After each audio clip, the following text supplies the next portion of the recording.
2014 में काशी ने जीत का आशीर्वाद दिया तो मोदी सत्ता के शिखर पर पहुंचे। 2019 में फिर काशी ने जीत का आशीर्वाद दिया तो मोदी सत्ता के शिखर पर पहुंचे। तो क्या 24 में भी 14 वाला 19 वाला मैजिक बरकरार है? क्या काशी से हैट्रिक मतलब सत्ता की हैट्रिक है? नमस्कार, मैं हूं विवेक शांडिल्य और आप देख रहे हैं देश का सबसे पसंदीदा डिबेट शो सबका हिसाब होगा। शानदार तरीके से नामांकन दायर कर पीएम मोदी ने 400 पार का ट्रेलर दिखाया है। बीजेपी यह दावा कर रही है। पीएम पर्चा दाखिल करने के लिए काशी पहुंचे थे, लेकिन यहां किसी उत्सव जैसा माहौल नजर आया। और सिर्फ काशीवासी ही नहीं बल्कि देश के कई हिस्सों से भी मोदी के फैन वाराणसी पहुंचे थे। हर कोई मोदी मोदी के नारे लगा रहा था। 11 राज्यों के मुख्यमंत्री भी मौजूद थे। अमित शाह से लेकर राजनाथ सिंह तक मोदी के नामांकन के गवाह बने। क्या इस नामांकन के जरिए बीजेपी विरोधियों को टेंशन में डालना चाहती है? शानदार स्वागत, भव्य तैयारी, किस ओर इशारा करती है? काशी हर बार मोदी का ऐसे ही स्वागत करती है, तो इसमें नया क्या था? दरअसल 11 राज्यों के मुख्यमंत्रियों के साथ मोदी के नामांकन का कार्यक्रम। काशी में कई केंद्रीय मंत्रियों का जमावड़ा, कई सहयोगी दलों के नेता मौजूद थे। तो क्या यह एनडीए का शक्ति प्रदर्शन माना जाए या 4 फेज के चुनाव के बाद वाला जरूरी शक्ति प्रदर्शन कहा जाए? क्या हैट्रिक वाले जश्न का यह ट्रेलर था? इन तमाम सवालों का जवाब तलाशने की कोशिश करेंगे। मेहमानों का एक बड़ा पैनल हमारे साथ मौजूद होगा डिबेट करने के लिए। लेकिन आज के डिबेट के सवाल मैं आपको बता देता हूं। मोदी ने दिखाई शक्ति, तो क्या 400 सीटें पक्की हैं? 4 चरण में आस अधूरी, इसलिए शक्ति प्रदर्शन जरूरी है। और काशी में हैट्रिक मतलब क्या सत्ता के हैट्रिक मान लिया जाए? एक रिपोर्ट, उसके बाद आज की बड़ी डिबेट।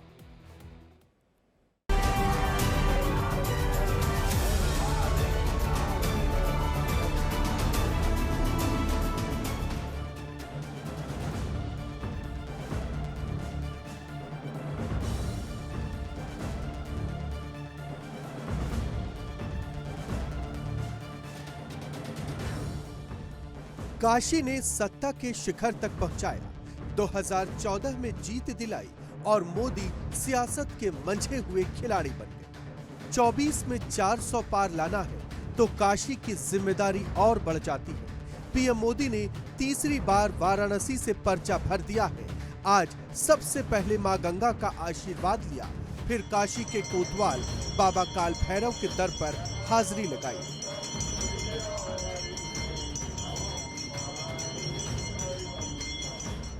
फिर कलेक्ट्रेट जाकर नामांकन दाखिल किया।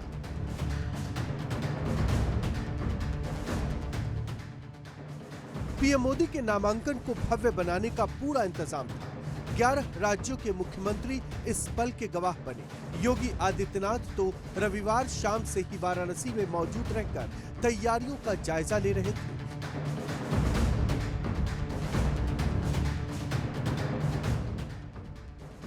आज सुबह से ही मेहमानों के आने का सिलसिला जारी रहा।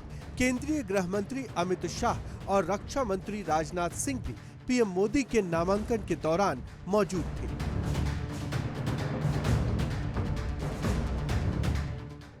चार चरण पूरे हो गए हैं। 380 सीटों का चुनाव पूरा हो गया है। ये 380 सीट में मोदी जी 270 सीट लेकर पूर्ण बहुमत प्राप्त कर चुके हैं। 4 चरणों का चुनाव हो चुका है।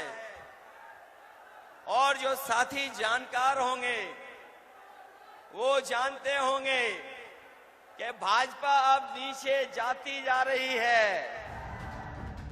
मोदी के नामांकन का गवाह हर कोई बनना चाहता था। उनके समर्थक खास परिधान और वेशभूषा में मौजूद रहे। जहां जहां से मोदी गुजरे, समर्थकों का हुजूम वहां देखा गया। हर कोई बस मोदी की झलक पाना चाहता था।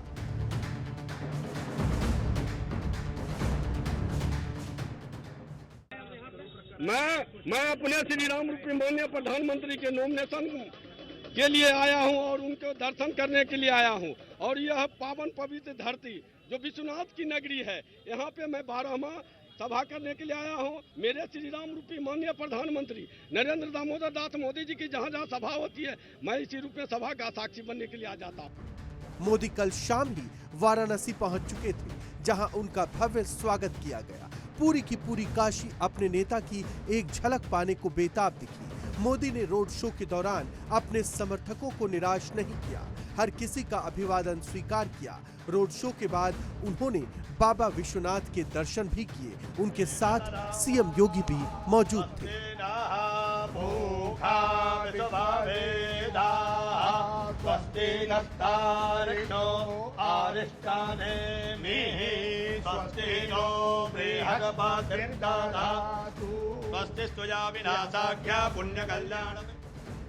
काशी से जीत लगभग तय है। माहौल ऐसा है कि मोदी के आगे कोई दूर दूर तक नहीं टिकता। तो आखिर ताम झाम वाला ऐसा इंतजाम क्यों? क्या शुरुआती 4 चरण में विपक्ष ने बाजी पलट दी है? क्या काशी में भव्य स्वागत और शानदार बंदोबस्त शक्ति प्रदर्शन है? 4 चरण में क्या 400 पार का ट्रेलर नहीं दिखा? इसलिए काशी के बहाने माहौल बनाने का ये सियासी हथकंडा है। इन्हीं सवालों के साथ आज सबका हिसाब होगा।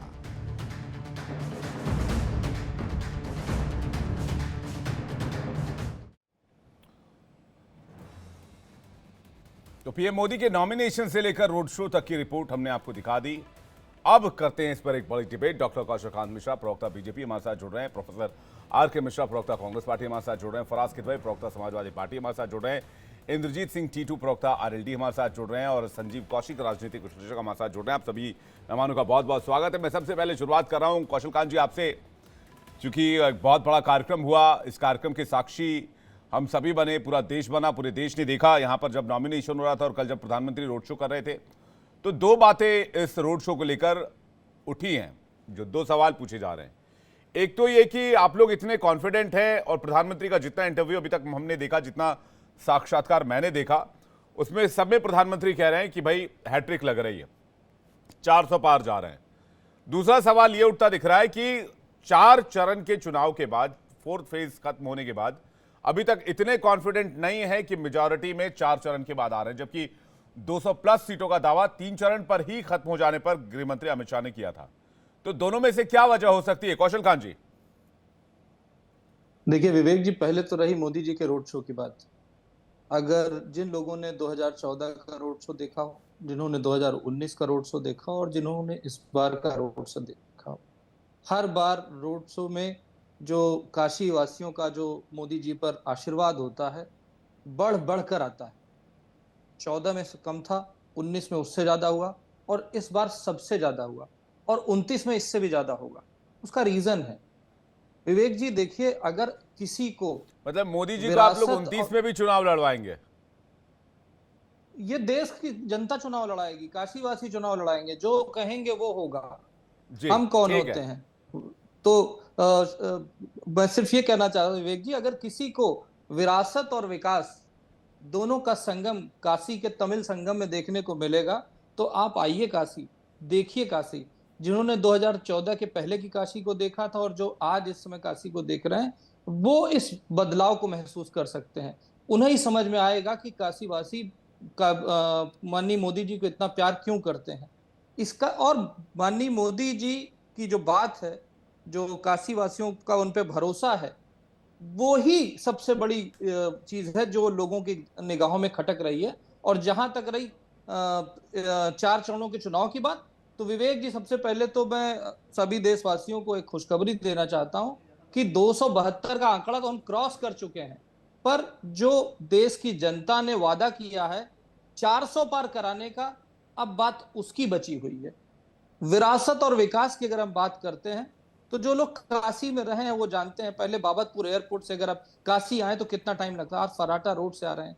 जाम से मुक्ति दी, काशी कॉरिडोर बनाया, 1,38,768 परिवारों को शौचालय मिले हैं, 28,000 कम्युनिटी शौचालय मिले हैं, 800 मेगावाट का सोलर प्लांट लगा है, निफ्ट बना है काशी में, राइफल शूटिंग रेंज बनी है। विकास के साथ साथ काशी तमिल संगम हुआ है, 20,000 करोड़ का इंफ्रास्ट्रक्चर का इन्फ्लक्स हुआ। मतलब कितनी चीजें बताऊं मैं बताते बताते थक जाऊंगा, प्रोग्राम खत्म हो जाएगा। काशी में इतना नहीं, कुछ वो हुआ। सब बात और ठीक सिर्फ है, आप काशी, बताते रहिए। प्रोग्राम खत्म नहीं होगा, मैं प्रोग्राम कल फिर लेकर आ जाऊंगा। लेकिन बिल्कुल, मैं कौशल कांत जी, मैं ये कह रहा हूं कि जी, इससे बोलिए। पहले इतनी ज्यादा केंद्रीय मंत्री, 12 सीएम, इसके अलावा सहयोगी दलों के भी नेता, अलायंस के नेता, इतना बड़ा कार्यक्रम नहीं देखा गया, इसलिए सवाल पूछ रहे हैं। आप बताइए 2019 में ऐसा हुआ था क्या? प्रधानमंत्री थे, उनके 4 प्रस्तावक थे और काशी की जनता थी और बीजेपी के कुछ बड़े नेता थे, योगी आदित्यनाथ जी थे 2019 में। 2014 में योगी आदित्यनाथ जी भी नहीं थे, उनके मोदी जी के प्रस्तावक थे, काशी की जनता थी और कुछ उनके नेता साथ में थे। केंद्रीय गृह मंत्री अमित शाह जब उस समय उनके साथ थे, उस समय गृह मंत्री नहीं थे लेकिन वो उस समय साथ थे। इस बार की जो रूपरेखा है, वो रूपरेखा एक तरह से उत्साह तो दिखाती है कि भाई बहुत बड़ा एक कार्यक्रम किया गया, लेकिन उसके पीछे की एक स्ट्रैटेजी भी बताती है कि बाकी के बचे 3 चरणों में कोई कोर कसर नहीं छोड़नी है। देखिए विवेक जी, आपने खुद ही बताया कि 14 से लेके आज तक हमेशा प्रोग्राम का स्तर बढ़ता ही गया। तो अगली बार 29 में इससे भी बड़ा होगा, इस बात का भरोसा रखिए। और जहां तक रही काशी के जनता को, देखिए ना, नॉमिनेशन में कितने मिनिस्टर आए, चीफ मिनिस्टर आए, वो तो संगठन की बात हुई, लेकिन काशी की जनता का उत्साह ईयर दर ईयर बढ़ रहा है। मैं वो तीनों तस्वीरें दिखा देता हूं आपको, क्योंकि हमने ये तसवीरें लगातार दिखाई हैं। 14 की तस्वीर भी दिखाई, 19 की तस्वीर भी दिखाई, 24 की तस्वीर हम कल ही से दिखा रहे हैं। आप कुछ कहना चाह रहे हो? उसके बाद मैं फराज किदवई और कांग्रेस के मेहमान आर के मिश्रा जी के पास जाऊंगा। जिस तरीके से कोसी कॉरिडोर के साथ नई संसद आई, सबसे तेज बढ़ती हुई इकोनॉमी आई, दुनिया का सबसे बड़ा स्टेडियम दिया, दुनिया का सबसे बड़ा स्टैचू ऑफ यूनिटी दिया, दुनिया का सबसे लंबा रेलवे प्लेटफॉर्म हुबली दिया, दुनिया का सबसे ऊंचा रेलवे विद चिनाव ब्रिज दिया, दुनिया की सबसे लंबी हाईवे टनल श्यामा प्रसाद मुखर्जी दी, दुनिया की सबसे लंबी मोटर क्रूज जिस कैलाश में आज भी आपने देखा, वो दुनिया की सबसे बड़ी नदियों में चलने वाली मोटर क्रूज है। 22 लाख का लार्जेस्ट मैन्युफैक्चरिंग मोबाइल हुआ, 11 करोड़ शौचालय बने, 7 आईआईटी बने, 268 मेडिकल कॉलेज बने, 15 एम्स बने, जीडीपी लगभग डबल हो गई, 5वीं इकोनॉमी बनी, 50 बिलियन डॉलर का एक्सपोर्ट किया गया 20 राज्यों में। तो ये सब कुछ सिर्फ काशी के लोगों की प्यार की बदौलत हुआ। देश की जनता को और काशी की जनता ने जो प्यार माननीय मोदी जी को दिया है, उसी प्यार की वजह से मोदी जी ये सब कुछ कर पा रहे हैं। और जिस तरीके से धारा 370 खत्म हुई, अयोध्या में राम मंदिर बना और विकास ठीक है सर, मैं कौशल कांत जी आपके पास वापस लौटूंगा। आप कह रहे हैं कि पिछले 10 साल में प्रधानमंत्री ने जो काम किया 2014 से लेकर 2024 तक, अप्रैल तक, जब तक चुनाव में आचार संहिता, चुनाव की घोषणा नहीं हुई थी तब तक, तो वो इस काम का नतीजा है कि प्रधानमंत्री को इतना प्यार मिल रहा है। फराज किदवई, इसमें क्या कहना चाहेंगे आप? क्या बीजेपी 400 प्लस का जश्न मनाना शुरू कर चुकी है या बाकी बचे 3 चरणों के लिए ये अग्रेसिव स्ट्रेटेजी है? फराज किदवई। विवेक जी, प्रधानमंत्री, अभी कौशल कांत जी बात कर रहे थे कि दुनिया में प्रधानमंत्री जी ने क्या क्या दिया। दुनिया में सबसे ज्यादा झूठ अगर किसी ने बोला अपने देश की जनता से तो वो प्रधानमंत्री जी ने बोला। दुनिया में सबसे तेजी से बढ़ती हुई अगर महंगाई किसी ने दी तो प्रधानमंत्री जी ने दी।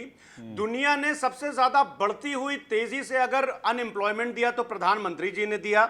दुनिया में पर कैपिटा इनकम को सबसे नीचे अगर कोई ले गया तो वो प्रधानमंत्री जी ले गए इस शासनकाल में। दुनिया में सबसे ज्यादा अगर कर्ज किसी के ऊपर बढ़ा 55 लाख करोड़ से 205 लाख करोड़ कर दिया तो वो प्रधानमंत्री जी ने कर दिया। और दुनिया में सबसे ज्यादा अगर समाज का बंटवारा करने की कोशिश की तो वो प्रधानमंत्री जी ने की।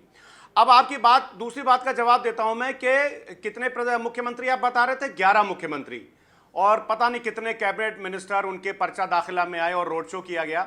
देखिए, यह हार का डर है।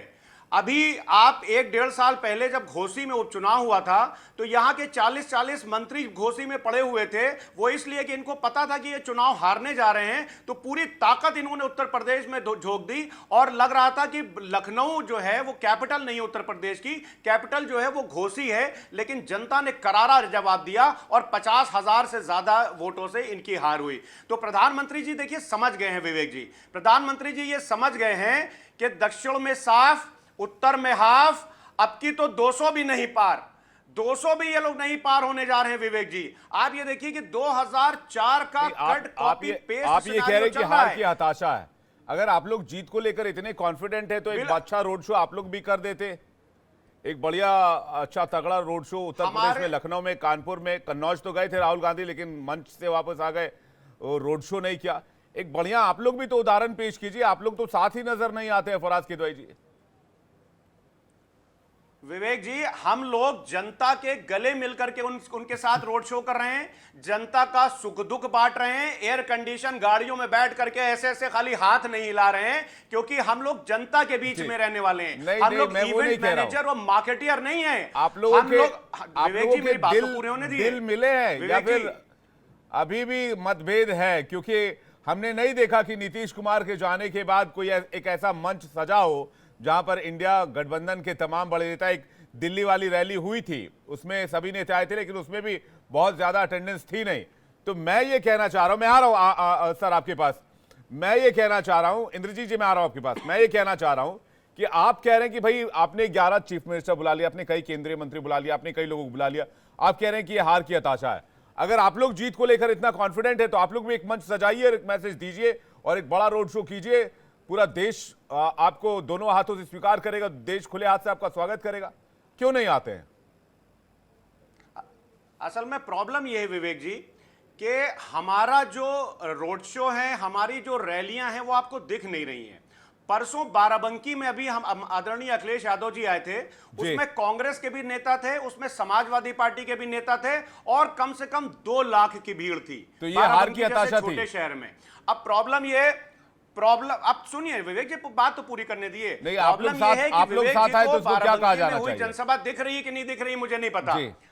हम लोग 100% साथ में, देश के संविधान को बचाना है, SC ST और OBC के वही तो आपसे पूछ रहा हूं फराज भाई, मैं आपसे पूछ रहा हूं, ये लोग साथ आ जाएं तो आप कहते हैं हार की हताशा है, आप साथ आ जाएं तो आप कहते हैं हम एक साथ हैं, हम इंडिया को बचा रहे हैं, हम लोकतंत्र बचा रहे हैं, संविधान बचा रहे हैं। इस पर क्या जवाब? ये साथ में है सत्ता की मलाई चाटने के लिए, हम साथ में हैं देश के संविधान की रक्षा करने के लिए। चलिए ठीक है, इंद्रजीत जी इसका जवाब देंगे, रंजीत जी इसके बाद में, संजीव कौशिक जी आपके पास करने के लिए। ठीक है, ये साथ में है भाई सत्ता का फायदा उठाने के लिए और जो भी आरोप लगा रहे फराज किदवई जी। इंद्रजीत जी आप जवाब देंगे, आप तो समाजवादी पार्टी के बड़े करीबी मित्र रहे। आप, मैं फराज किदवई जी आ रहा हूं, फराज किदवई जी आ रहा हूं, ठीक है आ रहा हूं फराज जी, मैं आ रहा हूं आपके पास। इंद्रजीत जी आप तो बड़े करीबी रहे हैं, इंडिया गठबंधन में भी थे आप, हालांकि बाद में आप लोगों ने अपना जो है रास्ता वो अलग कर लिया।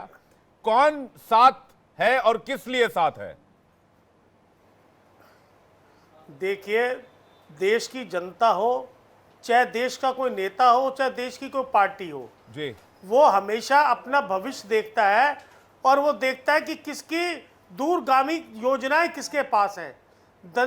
देश के हित के लिए, आम जनता के हित के लिए, गरीब के लिए और किसान के लिए किसके पास दूरगामी योजनाएं हैं, उस सब चीज़ों को फोकस करते हुए आज हम यहाँ एनडीए का एक हिस्सा है। जिस पार्टियों में एक आदमी ए की बात करता है तो दूसरा बी की करता है तो तीसरा सी की करता है, जब इनका आपस में कम्युनिकेशन ही नहीं है और इनके आदमी जब अंदर के जो कांग्रेस के हों चाहे दूसरे गठबंधन के लोग हों, जब कोई बयान जारी कर देते हैं तो इनको अगले दिन कहना पड़ता है ये इनका निजी बयान है। देखिए, एनडीए में कभी आपने इस तरीके का मिसकम्युनिकेशन नहीं देखा होगा कि कहीं बड़े नेता को माफी मांगनी पड़े और ये कहना पड़े कि ये इनका पर्सनल बयान है। अरे भाई, कम से कम आपसी सहमति से इतना तो कंट्रोल कीजिए। ये देश का चुनाव हो रहा है, किसी पार्षद का गली मोहल्ले का चुनाव नहीं हो रहा है कि कोई भी आदमी, कोई भी नेता कोई बोल देगा। इनका सबसे बड़ी दिक्कत क्या है, जब आपका कोई मुखिया नहीं होता तो जब उस मुखिया ना होने के कारण आपकी एक डोर कभी किसी हाथ में है, कभी किसी हाथ में। जी, यानी कि आप कह रहे कप्तान नहीं है, नेता है जी, हम कप्तान नहीं है ना। आप मुझे बताइए, जितने गठबंधन हैं, जितने गठबंधन के दल हैं, उतने प्रधानमंत्री के दावेदार हैं। अभी तो ये अपने आप का नेता ही नहीं पेश कर पा रहे, तो मतलब अगर टीम में 11 खिलाड़ी तो 11 कप्तान है। आरके मिश्रा जी 11 के 11 कप्तान है, 11 के 11 कप्तान है भाई। कोई एक कप्तान और टॉस कौन करेगा, उसके बाद फैसले कौन करेगा? आरके मिश्रा जी, अगर 11 के 11 कप्तान होंगे तो टीम चलेगी कैसे? टीम में तो मनमुटाव हो जाएगा, मतभेद हो जाएगा। विवेक जी, सबसे पहले तो ये समझिए कि जब प्रारंभ हुआ था तो ये लोग 400 पार का नारा देते थे, अब जब 4 चरण के चुनाव हो गए हैं तो इन्हें समझ में आ गई है कि 200 पार करना भी इनके लिए मुश्किल है। और इसीलिए जिस एनडीए कभी आपने बैठक नहीं देखी होगी, उन एनडीए के नेताओं को एकत्रित किया गया है बनारस में 2014 में, और 2019 में इनको ये जरूरत नहीं लगी थी, क्योंकि उस समय लग रहा था जीत जाएंगे। पहली बार इन्हें लग रहा है देश की हवा देखकर कि प्रधानमंत्री जी बनारस से चुनाव हार सकते हैं। और इसीलिए आपने देखा होगा कि आज तमाम राज्यों के एनडीए के नेताओं को इन्होंने एकत्रित किया है। और ये सब खौफ क्यों हुआ है? वो हुआ है 4 चरणों के चुनाव को देखते हुए। 4 चरणों के चुनाव में इन्हें पता चल गया कि इनके पांव तले जमीन खिसक गई है। दूसरी बात, आप एक बात देखिए कि जब आपने चुनाव में हार की बात कही, आर के मिश्रा जी, आपने चुनाव में हार की बात कही। मुझे एक बात बताइए, अगर आदमी को हार का डर लगता है तो वो 1 सीट से चुनाव लड़ता है, 2 सीट से चुनाव लड़ता है? यही बात अब कह रहा हूं कि अब चूंकि चुनाव हो चुके हैं, अब ये विकल्प है क्या कि मोदी जी दूसरे जगह से चुनाव लड़ सकें? अब वो ट्रेन उनकी मिस हो चुकी है। नहीं तो पहले तो गुजरात चले गए थे लड़ने के लिए, अब तो 2014 में गए थे। 2014 में प्रधानमंत्री वडोदरा से चुनाव लड़े थे और काशी से चुनाव लड़े थे, दोनों जगह से जीते थे। मैं आपसे ये पूछ रहा हूं कि आप लोगों ने भी राहुल जी की सीट को बहुत लास्ट में फाइनल किया, रायबरेली से वो चुनाव लड़ेंगे। साफ सीधी सी बात है, अगर किसी को अपनी सीट पर थोड़ी सी भी शंका होगी, 1% भी चांस लगेगा कि यहां पर मिस हो सकता है, मिसफायर हो सकता है, तो अपने लिए एक और सेफ सीट रखेगा। विवेक जी, तो 1 सीट पर लड़ने वाला हार से डर रहा है, 2 सीट पर लड़ने वाला हार से डरता है? विवेक जी, जब चुनाव शुरू हुए थे तो उन्हें ये डर नहीं लग रहा था, ये तो 400 पार का नारा दे रहे थे। अब इन्हें पता चल रहा है कि 200 पार करना मुश्किल हो रहा है, इसलिए आप देख रहे हैं कि तमाम तरह के नेताओं को जुटा रहे हैं। यद्यपि नीतीश कुमार जैसे बड़े नेता को ये अब भी नहीं ला पा रहे मंच पे। ठीक है, कौशल कांत मिश्रा जवाब ले रहा हूं इसका। कौशल कांत जी इसका जवाब दीजिएगा। संजीव जी, उसके बाद मैं आपके पास आ रहा हूं। विवेक जी, 10 सेकंड में मैं अपनी बात पूरी कर लूं। हाँ, बोलिए, पूरा कर लीजिए, पूरा कर लीजिए। हुई थी तो नीतीश जी रहते हुए उस रैली में नहीं गए थे और आज भी वो अनुपस्थित हैं, आपने देखा होगा। तो ऐसा तो नहीं कि वो पलटू चाचा फिर से पलटने वाले हैं, कुछ इस तरह का संकेत ये अलग भी आ पॉलिटिकल जाया है। डायनेमिक्स आप बता रहे हैं नीतीश कुमार का। मैं इस पर फिर कभी डिबेट करूंगा आपसे, लेकिन आपने जो आरोप लगाया 200 से भी कम सीटें आ रही हैं, उस पर मैं कौशल कांत जी का जवाब लेता हूं, उसके बाद संजीव जी आपके पास आ रहा हूं। पहले तो जो कांग्रेस के प्रवक्ता बोल रहे थे, पहले तो ये समझिए कि नीतीश जी के मित्र थे जिनका कल मोदी जी का देहावसान हो गया, उस वजह से शायद वो नहीं आ पाए। तो किसी की हर चीज में राजनीति खोजने की जरूरत नहीं है। दूसरी चीज, आप जो 200 पार की बात कर रहे हैं साहब, 400 पार ले जाना है, 272 तो हम पार हो चुके हैं, तो सत्ता तो बन गई है। और जो मेरे समाजवादी पार्टी के फैज साहब बोल रहे थे, प्रवक्ता जी जो हैं, उन्होंने जो शुरू के 3-4 आंकड़े दिए, मैं वही चेक कर रहा था, सारे आंकड़े उन्होंने गलत दिए हैं। मैं चाहूंगा कि उनके उस फैक्ट चेक को चला करके उनको करेक्ट किया जाए। ठीक, कि उन्होंने कहा फास्टेस्ट ग्रोइंग महंगाई है, फास्टेस्ट ग्रोइंग बेरोजगारी है, स्लोएस्ट इकोनॉमी बताई। ये सारे आंकड़े केवल इन्होंने झूठ बोले हैं। मैं व्यूअर से बोलूंगा, दर्शकों से, कि जो इन्होंने कहा है, पहले जो भी बोला है, सब फैक्चुअली चेक करें और यहां पर बैठ करके झूठ बोल रहे हैं, गलत बोल रहे हैं। कम से कम नेशनल चैनल पे बैठ करके सच बात तो बोलने की हिम्मत रखिए। इसके लिए मैं एक शेर कहना चाहूंगा इन लोगों के ऊपर, इन लोगों का मतलब इंडी गठबंधन के ऊपर, कि दिल नाउम्मीद तो नहीं, नाकाम ही तो है, लंबी है गम की शाम मगर शाम ही तो है। शाम अभी बहुत लंबी चलने वाली है, 2047 तक ये शाम चलेगी, चिंता न कीजिए। उसके बाद भी कोई रुख नजर नहीं आता। क्योंकि जो माननीय मोदी जी हैं वो अभी की बात नहीं कर रहे हैं। आप अभी तक अपना नेता नहीं चुन पाए हैं।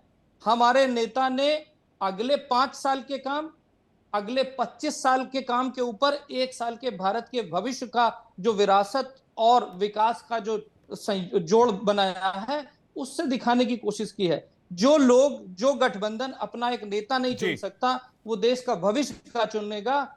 मैं सिर्फ यही कहना चाहूंगा और मेरे दोस्तों से अनुरोध करूंगा कि कम से कम टीवी पे बैठ करके झूठे आंकड़े पेश फैक्ट को सही रखे। मैं इसका फराज किदवई जी से जवाब लूंगा, लेकिन संजीव जी काफी देर से वेट कर रहे हैं। संजीव जी, एक तरफ नेता का अभाव है तो दूसरी तरफ 400 प्लस का दावा है, और जो ये हमने देखा, ये रोड शो की तस्वीर हमने देखी, उसके बाद नॉमिनेशन का जो हमने माहौल देखा काशी में, ये कौशल कांत जी कह रहे हैं 2014 से उत्तरोत्तर बढ़ा है। 2014 के बाद 2019, 2019 के बाद 2024 और 2029 में और विशाल होगा। संजीव कौशिक जी। विवेक भाई, निश्चित तौर पे ये जो मेगा रोड शो कल से देख रहे हैं और लगातार आप लोग भी दिखा रहे हैं, भारतीय जनता पार्टी के लिए ये बेहद जरूरी था और प्राणवायु का काम करे। शायद इसी उम्मीद में इस तरह के रोड शो का आयोजन किया गया, क्योंकि पिछले 4 चरणों के चुनाव में भारतीय जनता पार्टी को जिस तरह से देश की जनता ने झटका दिया है लगातार, आप लगातार थोड़ा भारतीय जनता पार्टी के उन बड़े बड़े नेताओं के स्टेटमेंट को जब सुनेंगे, देखेंगे, भाषणों को सुनेंगे, तो आपको लगेगा कि किस तरह से उनकी भाषा बदलती चली गई। देश के प्रधानमंत्री किस तरह से एक लाइन छोड़ के दूसरे लाइन पर गए, तीसरे पे गए, चौथे पर गए। पहले 400 पार करने की बात करते थे, पहले चरण में वो भी टाटा फिस हो गया। उसके बाद में वो मंगलसूत्र बेच करके बाकी लोगों को बेचने की बात कर दी है कि आपका मंगलसूत्र लेंगे, ये बेच देंगे और बाकी लोगों को दे देंगे, वो ज्यादा बच्चों वालों को दे देंगे। फिर तीसरे चौथे तक आते आते पाकिस्तान भी घुसा दिया इन लोगों ने कि फवाद चौधरी क्या कर रहा है, सैम पित्रोदा क्या कह रहा है। अब देश के प्रधानमंत्री जब इस तरह की भाषा का इस्तेमाल करें तो निश्चित तौर पे मुद्दों का अभाव तो दिखता है। लगातार विपक्षी पार्टियां उनको घेरने का प्रयास कर रही है। आज जो ये मेगा शो जिस पे चर्चा आप कर रहे हैं, आप हमें ये बताइए कि पूरे एनडीए गठबंधन का कुनबा यदि साथ में हो और सारे एनडीए गठबंधन के लोगों को यदि ये जिम्मेदारी दे दी गई हो कि आपको बसों में, ट्रकों में भर भर के बच्चों को लाना है, औरतों को लाना है, बुजुर्गों को लाना है, तो निश्चित तौर पे ये भीड़ होगी होगी। आपको क्या लगता है कि काशी में जो सड़कों पे दिखाई दे रहा था वो केवल काशी के लोग थे? तो जिम्मेदारियां जब आप देंगे, और देश के प्रधानमंत्री, वो भी प्रधानमंत्री, हमें याद है कि चंद्रशेखर जी एक बार प्रधानमंत्री बने थे, अपने बलिया क्षेत्र गाँव में जा रहे थे, वो रास्ते में सड़क बहुत खराब थी। पत्रकार ने पूछा था, आप ही के जैसे पत्रकार ने, कि सड़कें इतनी खराब है और आप तो देश के प्रधानमंत्री हैं, सबसे पहले इसे दुरुस्त कराना चाहिए। तो उन्होंने कहा था कि मैं केवल बलिया का प्रधानमंत्री नहीं हूं, मैं पूरे देश का प्रधानमंत्री हूं, जहां सड़कें सबसे ज्यादा खराब होगी पहले मैं उसे दुरुस्त करूंगा। लेकिन आज तो देश के प्रधानमंत्री अपने संसदीय क्षेत्र को ही केवल क्या क्या नाम दे रहे हैं और क्या क्या बनाने की कोशिश कर रहे हैं, और बाकी हिंदुस्तान की क्या स्थिति है आप भी जानते हैं और हम भी जानते हैं। दरअसल भारतीय जनता पार्टी के फाइलों में जो आंकड़े होते हैं वो हमेशा गुलाबी होते हैं। ठीक है, लेकिन बाहर जब निकलते हैं फाइल के आंकड़ों की तरफ नहीं जाऊंगा। संजीव कौशिक जी, आपने जो बात कही, मैं उसी को एक काउंटर सवाल में आपसे पूछता हूं। आपने कहा कि ये सब इन्होंने एनडीए के सहयोगियों को एकजुट कर लिया, कैबिनेट मिनिस्टर्स को ले आए, सीएम को ले आए। आप लोग जब ये मतलब इंडिया ब्लॉक जब ये करता है, इंडिया गठबंधन जब ये करता है, तो आप लोग कहते हैं कि संविधान और लोकतंत्र को बचाने की लड़ाई दरअसल ये लड़ी जा रही है, इसलिए तमाम विपक्षी पार्टियां एकजुट हो रही हैं। अगर एनडीए एकजुट होता है तो आप लोग कहते हैं हताश हैं, निराश हैं, 200 से कम सीटें आ रही हैं, इसलिए इस तरह से स्ट्रैटेजी बनाई जा रही है। ये दोहरा मापदंड कैसे हो सकता है? एक ही इवेंट को आंकने के लिए दो अलग अलग सोच कैसे हो सकती है? संजीव कौशिक जी, इसके बाद मैं आ रहा हूं फराज कीदर जी आपके पास। विवेक भाई, दोनों में बुनियादी जो फर्क है वो आप भी समझते हैं, केवल आप बोल नहीं पाते हैं, हम बोल रहे हैं। नहीं, मैं बोल पाता हूं, मुझे बोलने में कोई परेशानी नहीं है। लोग जब आप बुनियादी फर्क समझा दीजिए, खुला प्लेटफॉर्म है। यहाँ देखिए, यहाँ संजीव जी, आप मुझे जानते हैं, 1 दशक से मैं आपके साथ इस डिबेट में, इस तरह की डिबेट में हिस्सा लेता रहा हूं। आप खुलकर बोलिए, क्या बुनियादी फर्क है? दर्शक भी सुनना चाहते हैं, पैनलिस्ट भी सुनना चाहते हैं, और कौशल कांत जी बैठे हुए आपके सवालों का जवाब देंगे। और आपको शायद याद होगा, जब मैंने ओपन रिमार्क लिया था तो मैंने सबसे पहले कौशल कांत जी से यही सवाल पूछा था कि ये 3 बचे चरणों के लिए आपकी स्ट्रैटेजी है, या फिर आप लोग एक तरह से यहां पर शक्ति प्रदर्शन कर रहे थे, पूरे देश को 400 प्लस का जो दावा आप लोगों ने किया है उसे प्रूव करने के लिए। तो शायद वो सवाल आपसे मिस हो गया हुआ, लेकिन मैं आप जो अपना जवाब पूरा कर रहे थे, संजीव जी अपना जवाब दीजिएगा। हाँ, विवेक भाई, बुनियादी फर्क जो है वो ये बुनियादी फर्क है कि जब केंद्र की सत्ता में जब आप होते हैं तो सारा अमला आपके पास होता है और सारी ताकत आपके साथ होती है। निश्चित तौर पे आपके पास लोगों को इकट्ठा करने के लिए वो साधन, संसाधन, वो सारी सुविधाएं आपके पास में होती है। और जब जाहिर सी बात है कि केंद्र की ताकत के साथ आप खड़े हैं तो लोगों की संख्या ज्यादा होगी। लेकिन जब उसी के बराबर विपक्षी पार्टियां खड़ी हुई दिखाई देती है और सारे लोगों को एकजुट करती है, तो वो अपने बूते, अपने प्रयास से वो सड़कों के लोगों को और विपक्ष के लोगों को, आम जनता को लेकर के वो खड़ी होती है। उसके साथ कोई सरकार खड़ी नहीं होती, उसके साथ कोई अमला खड़ा नहीं होता, उसके साथ कोई प्रशासन नहीं खड़ा होता। स्वतः लोग, एक बदलाव के लिए लोग खड़े होते हैं। और यही मूल दोनों में जो फर्क है वो यही है कि सत्ता के साथ जहां सत्ता के लोग होते हैं, विपक्षी के साथ उम्मीदों वाले लोग होते हैं कि इसको हटा देना है, उखाड़ फेंकना है, जो ये काम कर रहे हैं वो हमें सूट नहीं कर रहा है। हिंदुस्तान की जनता को लगातार 10 सालों तक इन्होंने जो सपने दिखाए उस सपने पे वो खरा नहीं उतरे, अपने वादों पे खरा नहीं उतरे। इस वजह से लोग जब इकट्ठे होते हैं तो दोनों में ये अंतर होता है कि सत्ता पक्ष और विपक्षी पार्टियों के लिए। दूसरी बात मैं ये कह रहा था कि अगले आने वाले 3 चरण बेहद महत्वपूर्ण है भारतीय जनता पार्टी के लिए। यदि वो अभी ही समीकरणों के आधार पर कह रहे हैं कि हमारी सरकार बनती दिखाई दे रही है, हम 400 पार करने के लिए केवल ये कोशिश कर रहे हैं, तो इतना ताकत और इतना वो सारा कवायद जो लगातार कल शाम से लेकर के आज तक दिखाई दिया आपको, वो पूरी ताकत उसमें झोंकने की कोशिश नहीं होती। देश के प्रधानमंत्री हैं साहब, जीत जाएंगे वो, मैं दावे के साथ कह रहा हूं। हो सकता है कि उनकी नीतियों से हम सहमत नहीं हो, लेकिन मैं दावे के साथ कह रहा हूं कि वो देश के प्रधानमंत्री नरेंद्र मोदी जहां से भी हिंदुस्तान के कोने से खड़े होंगे वो जीत जाएंगे। लेकिन ये जो प्रदर्शन था, ये जो भोंडा प्रदर्शन है पूरे हिंदुस्तान के लोगों को दिखाने के लिए, ये निश्चित रूप से अपने ही कार्यकर्ताओं में वो प्राणवायु जिसे मैंने शुरुआती भोंडा कैसे नहीं हो गया साहब? पूरे हिंदुस्तान, काशी क्या पूरा हिंदुस्तान है क्या? काशी क्या पूरा हिंदुस्तान है? देश के प्रधानमंत्री हैं वो, काशी के प्रधानमंत्री नहीं है वो, बनारस के केवल प्रधानमंत्री नहीं है वो, शहरों के भी है, मणिपुर के भी है। मणिपुर में अब मेरे भाई साहब, मणिपुर में राहुल गांधी वायनाड में जब वायनाड में नॉमिनेशन करने गए थे तब कि एक बार वहां भी जाते और इस तरह राहुल गांधी जी वायनाड में नॉमिनेशन करने गए थे, तब का रोड शो भी आपको याद होगा, उसको भी भोंडा कहेंगे आप? विवेक भाई मैंने जो कहा, विवेक भाई मैं अभी भी कह रहा हूं और अपनी बातों पे कायम हूं कि ये प्रदर्शन एक बार मणिपुर में दोहरा देते तो पूरा हिंदुस्तान खड़ा होता है एक पैर में, और मैं भी मान जाता कि नहीं देश के प्रधानमंत्री ने ऐसा कुछ तो राहुल गांधी संदेश खाली में जाकर एक प्रदर्शन कर देते। जहां आप खड़े हैं, मैं ये कह रहा हूं इक्वालिटी क्यों नहीं आपके बयान में सर? अब आप जब उस समय की बात करता हूं, हमारे बयान में इक्वालिटी नहीं है कि आपके, मैं इंदिरा जी के टाइम की बात करता हूं, उसके बाद के रिजीम की बात करता हूं, 80 के दशक की बात करता हूं। उस समय जब बीजेपी की 2 सीटें आती थी और इंदिरा जी की रैलियों में लाखों की संख्या में भीड़ होती थी, क्या वो भी सत्ता की ताकत का प्रदर्शन था? क्या वो भी सत्ता के बल पर बुलाई गई भीड़ होती थी? क्या उसको भी आप वही भीड़ कहेंगे?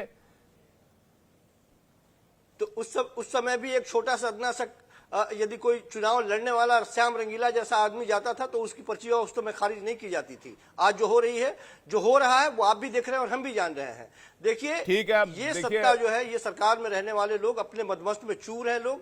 इन्हें ऐसा लगता है कि हम ही हैं। इंद्रजीत जी कुछ कह रहे हैं, उसके बाद कौशल जी से इसका जवाब लूंगा। आरके जी आ रहा हूं, आरके मिश्रा जी आ रहा हूं आपके पास। इंद्रजीत जी कुछ कहना चाह रहे थे। इंद्रजीत जी, आज मेरे पुराने साथी हैं और आज जो राजनीतिक विश्लेषण की जो रोल अदा करना चाहिए कौशिक साहब को, वो एक पार्टी बन के रोल अदा कर रहे हैं। मेरा आज थोड़ा सा ऑब्जेक्शन है। मैं ये कहना चाह रहा हूँ कि 26 जनवरी या 15 अगस्त को जो हम परेड करते हैं और उसमें कितना भारत के पास अमली जामा है, दिखाया जाता है कि हमारे पास कौन कौन सी तोप है, दिखाया जाता है कि हमारे पास कौन कौन से टैंक हैं, दिखाया जाता है कि हमारे पास कितनी दूरी की मिसाइलें हैं। ये दिखाया गया है विपक्ष को कि हम एक हैं और हमारे पास क्या क्या चीजें लड़ाई के हैं, और आप एक हैं। जो आप बताओ कि किसी स्टेट में आप एक दूसरे के एंटी लड़ रहे हैं और किसी स्टेट में आप मिलकर लड़ रहे हैं। आप जनता को भ्रमित कर रहे हैं। आप देश को कैसे संभालने का काम करेंगे कि एक जगह आप एक दूसरे के एंटी हैं और एक जगह आप बाजू से बाजू हाथ मिलाकर चुनाव लड़ रहे हैं। जनता देश की बहुत समझदार है और आपको दिखाया गया है कि अगर आपको देश की बागडोर चाहिए तो पहले जनता का दिल जीतना पड़ेगा। आज देखिए, कल प्रधानमंत्री जी ने गुरुद्वारे में जाके किस तरीके से माथा टेका, किस तरीके में लंगर की सेवा करी है, किस तरीके से उन्होंने गुरुओं के आगे माथा टेका है। प्रधानमंत्री जी को मालूम है कि सभी धर्म, सभी जाति, सभी लोगों का अगर प्यार और स्नेह लेकर चलूंगा तो ही जनता का दिल जीत सकता हूं। प्रधानमंत्री जी को दिल जीतना आता है, काम करना आता है और उन्होंने अपनी टीम बना रखी है और आज वो टीम है तो 11 मुख्यमंत्री। ठीक है, इंद्रजीत जी बड़ी बात कह रहे हैं, इसलिए ठीक है। मैं सवाल को लेकर फराज किदवई जी के पास जा रहा हूं। फराज किदवई जी, इंद्रजीत जी का कहना है कि आप लोग एकजुट हो जाएं तो ये लोकतंत्र के लिहाज से बड़ी अच्छी बात हो जाती है, लोकतंत्र को बचाने की लड़ाई हो जाती है। वहीं अगर एनडीए एकजुट हो जाए, एनडीए एकजुट होकर कोई प्रदर्शन कर दे तो वो शक्ति प्रदर्शन हो जाता है, शक्ति दर्ज कराने का वो हो जाता है, या फिर हार की हताशा है इसलिए सब लोग एकजुट हो रहे हैं। तो ये कैसे चलेगा? फराज किदवई जी। विवेक जी, मेरी तो गुजारिश है आरएलडी के हमारे जो प्रवक्ता हैं बड़े भाई इंद्रजीत जी से कि सबसे पहले तो वो जवाब मांगे कि लखीमपुर में जो किसानों को शहीद किया गया था जीप चढ़ा करके, उस आदमी के पिताजी को फिर उन्होंने टिकट दिया। एमएसपी पे लीगल गारंटी प्रधानमंत्री जी जब गुजरात के मुख्यमंत्री थे तो उन्होंने वादा किया था दी जाएगी, वो कब दी जाएगी, ये सब आरएलडी को सवाल मुझे लगता है पूछने चाहिए। दूसरी बात, हमारे कौशिक जी बोल रहे थे भारतीय जनता पार्टी के हमारे भाई कि मैंने कुछ आंकड़े दिए साहब, वो गलत दिए। अरे मैंने तो कोई आंकड़े दिए ही नहीं थे, आंकड़े तो मैं अब देने जा रहा हूं, क्योंकि अब तक के खाली बात यहां पे जनरलाइज्ड हो रही थी। अब विवेक जी देखिए, ये मत कहेंगे ये कि जो मैं आंकड़े दे रहा हूं वो गलत दे रहा हूं। ये किताब है इकोनॉमिक सर्वे ऑफ इंडिया, ये मैंने तो छापी नहीं है, ये समाजवादी पार्टी के कार्यालय में तो छपी नहीं है, ये भारत सरकार की किताब है साहब। इसमें अगर आप पेज नंबर 188 खोलिएगा तो पेज नंबर 188 पर विवेक जी लिखा हुआ है कि जो आज की तारीख में अंडर 5 जो मोर्टेलिटी रेट है उसमें उत्तर प्रदेश जो है वो 25वें स्थान पर है। उसके बाद में पेज नंबर 189 पर लिखा हुआ है कि जो स्टंटेड बच्चे हैं वो उत्तर प्रदेश में 36 स्टेट्स का सर्वे हुआ, उसमें 36 में से 36वें स्थान पर है। तो विवेक जी ये मैं पेज नंबर वाइज बता रहा हूं। और कौशिक जी बोल रहे थे ना डिबेट खत्म हो जाएगी, इनके पॉइंट्स नहीं खत्म होंगे। अरे साहब कम से कम 1 महीना डिबेट चलेगी इस किताब के ऊपर, और ये भारत सरकार ने अपनी नाकामी मैं तैयार हूं 1 महीने डिबेट करने के लिए लगातार, अभी से लेकर 1 महीने तक चैनल में लगातार मैं डिबेट करता रहूंगा अगर आप लोग बैठने के लिए तैयार हैं। अरे आप मैं 30 दिन तक तो सभी मेहमान अगर तैयार, मैं 30 दिन तक डिबेट करूंगा फराज किदवई जी। अरे विवेक जी आप करेंगे, लेकिन भारतीय जनता पार्टी के लोग भागेंगे। अच्छा, मैं कौशल कांत जी से जवाब ले लेता हूं। कौशल कांत जी रेडी होते हैं तो शुरू किया जाए 30 दिन का नॉन स्टॉप डिबेट। पूरी बात बोलने दिए जी, बोलिए, पूरा कीजिए। ठीक है, पूरा कीजिए, पूरी बात बोलने दीजिए, पूरा कीजिए। ग्लोबल फॉर्मेट पर इंडिया की प्रेस फ्रीडम इंडेक्स जो जिसमें आप लोग आते हैं वो 159 है, please check. Human development index में 134 out of 193 countries, please check. Per capita income में one of the lowest in G20 countries, go and please check. Gender gap में one of the lowest in the world, go and please check. तो साहब मैंने तो world के भी आंकड़े बता दिए और माननीय गृह मंत्री के विभाग की ये किताब भी बता दी। अब कौशल कांत जी से पूछिए कि किसके आंकड़े सही और किसके आंकड़े गलत हैं। ठीक है, कौशल कांत जी इसका जवाब देंगे, फिर मैं आरके मिश्रा जी के पास आ रहा हूं। ठीक है सर, लेकिन एक इन जनरल बात कर देता हूं, एक इन जनरल बात कह देता हूं। इन जनरल बात ये है, एक इन जनरल बात मेरी सुन लीजिए। आपने यूपी का डेटा दिया, आपने उसमें स्टेट वाइज रैंकिंग बताई। आप मुझे बताइए उत्तराखंड का पॉपुलेशन और उत्तर प्रदेश के पॉपुलेशन में पॉपुलेशन डिफरेंस कितने का होगा? आपको अंदाजा, अगर अंदाजतन मैं अगर आपसे जानना चाहूं तो। देखिए ये जो मैंने डेटा बताए हैं ये सब पर लाख पे हैं, इसमें ऐसा कोई नहीं कि परसेंटेज है। चाइल्ड मोर्टेलिटी रेट निकालिएगा, चाहे मेटरनल मोर्टेलिटी रेट निकालिएगा, चाहे स्टैंडर्ड चिल्ड्रन निकालिएगा, ये सब पर लाख ऑफ द पॉपुलेशन होते हैं। तो इसमें पॉपुलेशन का कोई मतलब नहीं होता। दूसरी बात, आरबीआई को तो कौशल कांत, चलिए ठीक है, आप पर लाख पॉपुलेशन में बात करें, मैं जवाब लेता हूं। सर आपके टैब पे कुछ नहीं दिख रहा, व्हाइट व्हाइट दिख रहा है और एक कोई एडवर्टीजमेंट दिख रहा है सर, और कुछ नहीं दिख रहा है। आप पढ़ के बता दीजिए ना, मैं कौशल कांत जी के पास जा रहा हूं। ठीक है, आरबीआई को तो ये लोग मानते हैं ना। आरबीआई का एक कंज्यूमर कॉन्फिडेंस सर्वे आया था, उस आरबीआई के कंज्यूमर कॉन्फिडेंस सर्वे के हिसाब से इस देश के 62% लोग कहते हैं कि इस देश में नौकरी के हालात बहुत ज्यादा खराब हैं। इसी आरबीआई के कंज्यूमर कॉन्फिडेंस सर्वे में तो फिर ये भी बता दीजिए कि ईपीएफओ के खाते 10 करोड़ से बढ़कर, ईपीएफओ के खाते 14 करोड़ से बढ़कर 25-26 करोड़ कैसे हो गए, ये भी बता दीजिए। बेरोजगारी दर गिरकर 4.86% कैसे चली गई, ये भी बता दीजिए। आंकड़े तो कुछ भी हो सकते हैं और कहीं से भी हो सकते हैं ना फराज किदवई जी। अरे सर मैं तो ये आरबीआई के, फिर आप लोग बोले कि ईपीएफओ का जो आंकड़ा वो मैनिपुलेटेड है। फराज जी सुनिए ना, अब कौशल कांत जी जवाब दे रहे, कौशल कांत जी का जवाब लेते हैं। कौशल कांत जी, उसके बाद मिश्रा जी आपके पास आ रहा हूं। कौशल कांत जी, आपने जो पहले स्पेल में बोले थे आंकड़े, तो अपनी बात से आप बदल रहे हैं। मैंने पहले कोई आंकड़े बोला ही नहीं, एक्सपोज होते हैं। जहां तक रही बात, कोई आंकड़े बोले ही नहीं, आप गलत बोल रहे हैं। नहीं, आपने जो अरे भाई आपने आंकड़े बोले नहीं ना। मैंने कहा कि इस देश को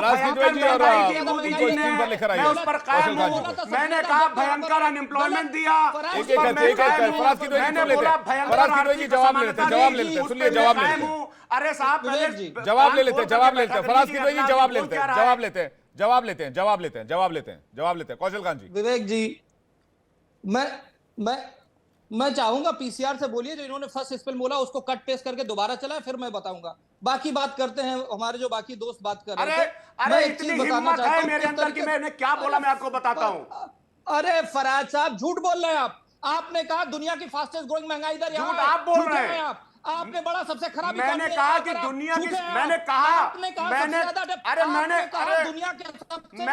सबसे ज्यादा अनएम्प्लॉयमेंट है, मैंने कहा और मैं कायम हूं सबसे ज्यादा अनएम्प्लॉयमेंट है आज की तारीख में इंडिया में यूथ सबसे ज्यादा अनएम्प्लॉयड है। ये मैं नहीं बोल रहा हूं, ये आईएलओ बोल रहा है। आपकी हिम्मत नहीं सुनने की। कहा झूठे आप, झूठी भारतीय जनता पार्टी और झूठी भ्रष्टाचारी जुमला पार्टी। एक एक करके फराज किदवई जी, ठीक है फराज किदवई जी आंसर ले लेते हैं। फराज किदवई जी आपकी हिम्मत नहीं सच सुनने की। ठीक है जवाब ले लेते हैं। आपने जो फैक्ट रखा है उसमें सरकार क्या कह रही है, बीजेपी के प्रवक्ता क्या कह रहे हैं, सुन लेते हैं एक बार, सुन लेते हैं कौशलकांत मिश्रा जी को, रंजीत मिश्रा, कौशलकांत जी को और आरके मिश्रा जी को स्क्रीन पर लेकर आइए।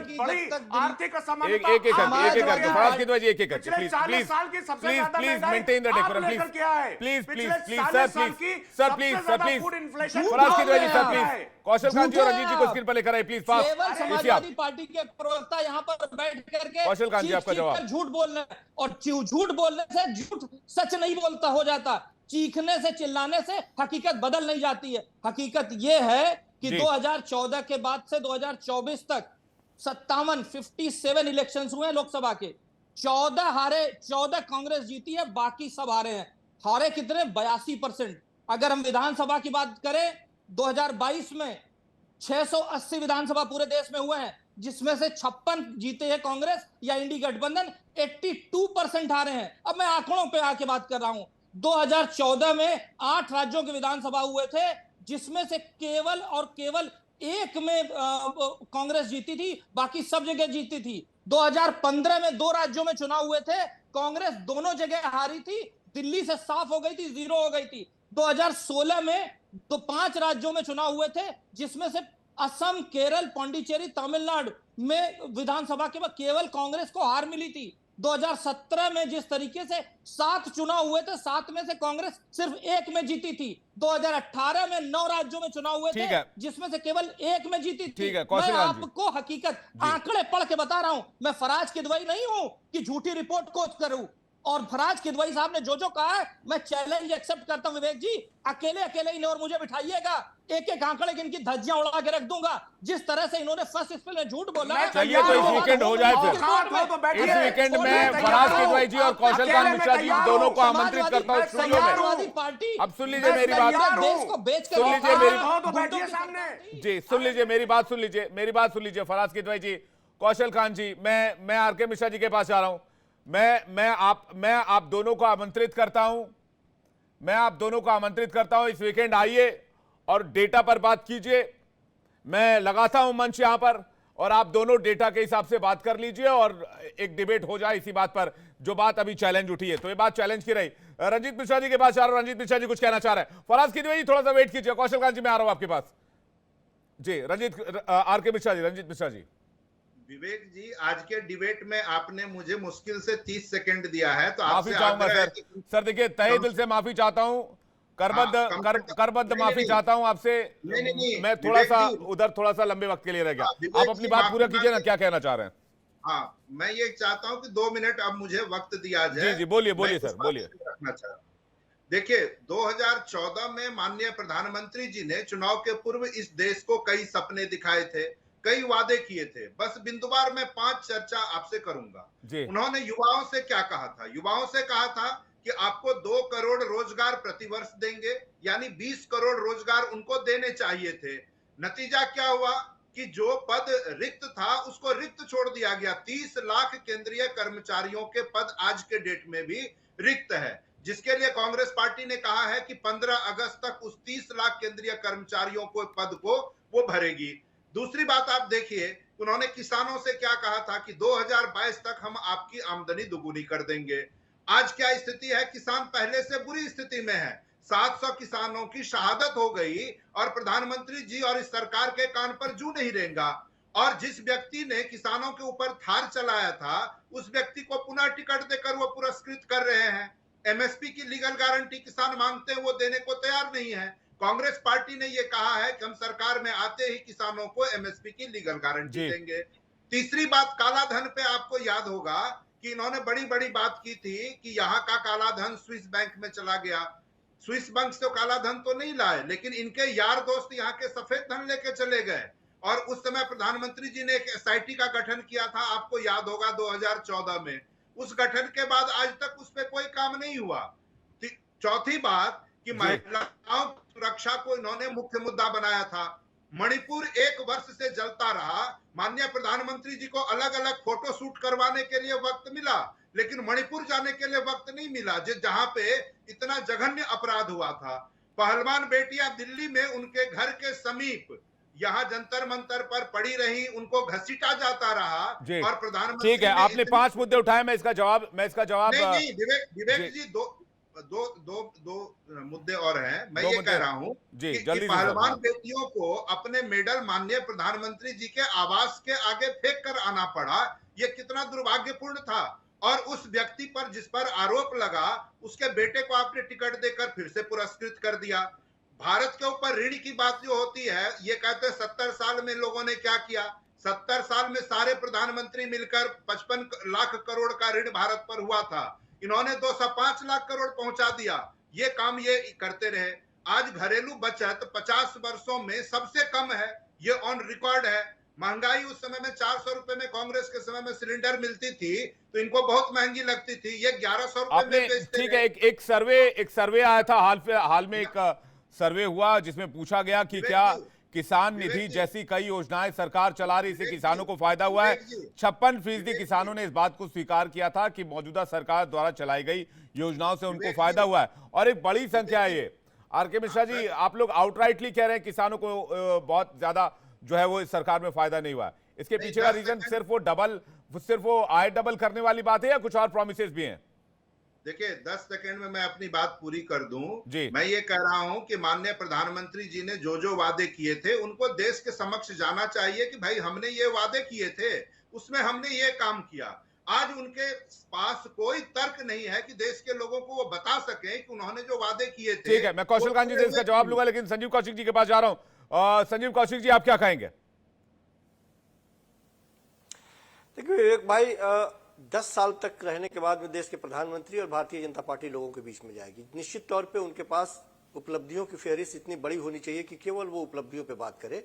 लेकिन जब वो भागते हुए दिखाई दे रहे हैं, जब अपने मुद्दे से वो भटकते हुए दिखाई दे रहे हैं और तमाम विपक्षी पार्टियों को ही घेरने का प्रयास कर रहे हैं, उनकी छोटी छोटी बातों पर वो उलझ के और उन्हीं बात को खींचने का प्रयास कर रहे हैं, तो निश्चित तौर पे शक शुबा तो होता ही है कि आपने यदि कुछ किया होता तो उसके बारे में बात करते। आपने कहा था कि 100 स्मार्ट सिटी, तो बता दीजिए, 100 नहीं 50 ही बता दीजिए। आपने कहा था कि हवाई चप्पल वाले हवाई जहाज पे घूमेंगे, 2-4 बता दीजिए। आपने कहा था कि महंगाई खत्म कर देंगे, आप बता दीजिए कि 100 रुपए का तेल 200 रुपए में नहीं बिक रहा है। आपने कहा था कि बेरोजगारी खत्म कर देंगे, बेरोजगारों की स्थिति क्या है ये बता दीजिए। जिस यूपी को पूरे हिंदुस्तान में लागू करने की बात कर रहे हैं कि यूपी मॉडल सबसे बेहतर है, पिछले कुछ महीनों में 11 से ज्यादा बच्चों की परीक्षाएं रद्द हुई हैं केवल इसलिए कि उनके पेपर लीक हो गए हैं। आप मैनिफेस्टो में ये बात आपको लिखने की नौबत पड़ जाती है कि इसके बाद हमारी सरकार आई तो अब पेपर लीक नहीं होंगे। कितने बड़े शर्म की बात है और कितने बड़े काम करने वाले लोग हैं आप। तो हम तो लगातार ये कह रहे हैं कि जो सरोकारी मुद्दे हैं, उन मुद्दों से यदि भारतीय जनता पार्टी भागती हुई दिखाई दे रही, या फिर 2019 के उसी मैनिफेस्टो को वो लाए और सामने कह दे कि ये टिक मार्क लगा लो भाई, इसमें हमने इतने काम कर दिए, बाकी जो बच गए हैं वो हम काम कर लेंगे, ये भी कुछ हद तक ठीक रहता। लेकिन जब पुराने मैनिफेस्टो को आप निकाल करके कचरे में डाल देंगे और फिर नया एक सगुफा लेंगे, निश्चित तौर पर लोग पूछेंगे आपसे। ठीक है, कौशल कांत जी, इसका आंसर दीजिएगा। इसका आंसर पॉइंट वाइज देता हूं। ये रोजगार की बात कर रहे थे जी। रोजगार में यह है कि 2014 में 11,000 करोड़ ईपीएफओ के अकाउंट थे, जो इस समय करीब 32,000 करोड़ हो गए। 2022 का आंकड़ा मेरे पास है और 2032 का आंकड़ा है कि 32,000 करोड़ ईपीएफओ अकाउंट खुले हैं। 7.5 करोड़ लोगों के पास पहले कोई भी उनका खुद का वाहन नहीं होता था। 11,000 करोड़ या 11 करोड़ कौशल कांत जी? 11 करोड़ 2014 तक थे, 26 करोड़ के आसपास 2022-23 तक का आंकड़ा है। हाँ, वो जी बिल्कुल बिल्कुल। अरे भाई सुन तो लीजिए। अरे भाई, अरे ठीक है, विवेक जी ने ठीक कर दिया ना, मैं उसको एक्सेप्ट करता हूं, पर मैंने बताया कितने बढ़े। ठीक है, अरे सुन लीजिए साहब, सुन लीजिए, 44 करोड़ मुद्रा लोन दिए गए हैं। और जो मेरे मित्र बोल रहे थे काम की फहरिस्त, मैं सिर्फ वो काम बता रहा हूं जो आचार संहिता लागू होने के करीब 100 दिन पहले इस सरकार ने किया है। 9 लाख करोड़ का, 9 लाख करोड़, 9 लाख करोड़ का बच्चों को इसलिए पढ़ाते हैं कि पढ़ लिख के कौन बीच में बोल रहा है अभी? ये बीच में कौन बोल रहा है? या तो आप बोल रहे हो या आप ही के कोई मित्र हैं जो बीच में बोल रहे हैं। अरे भाई सुनो ना, मैं तो ईमानदारी से सुनता हूं ना आपका क्रिटिसिज्म, तो हमारा जवाब तो सुनो। 9 लाख करोड़ का जो नए, मुझे लगता है कि इसमें 110 बिलियन डॉलर, 68 ऐसे देश विश्व के ऐसे हैं। एक बहुत मशहूर कहावत है कि प्रत्यक्ष को प्रमाण की आवश्यकता नहीं होती है। और बीजेपी के बारे में यह कहा जाता है कि इस बार की चुनाव की स्ट्रैटेजी में बीजेपी ने एक लाभार्थी वर्ग तैयार किया है, जो जाति और धर्म के आधार से ऊपर उठकर एक लाभार्थी वोट वर्ग है जो बीजेपी को सपोर्ट करेगा। और बीजेपी 400 प्लस का दावा शायद उसी बेसिस पर कर रही है। लेकिन विपक्ष का कहना है कि इस बार एनडीए 200 तक भी पहुंच जाए, बहुत बड़ी बात होगी। इस डिबेट में फिलहाल इतना ही। आप सभी मेहमानों का बहुत बहुत शुक्रिया हमारे साथ जुड़ने के लिए। वक्त मेरे पास इतना ही था, बहुत माफी चाहूंगा। आप सभी दर्शकों का भी बहुत बहुत धन्यवाद।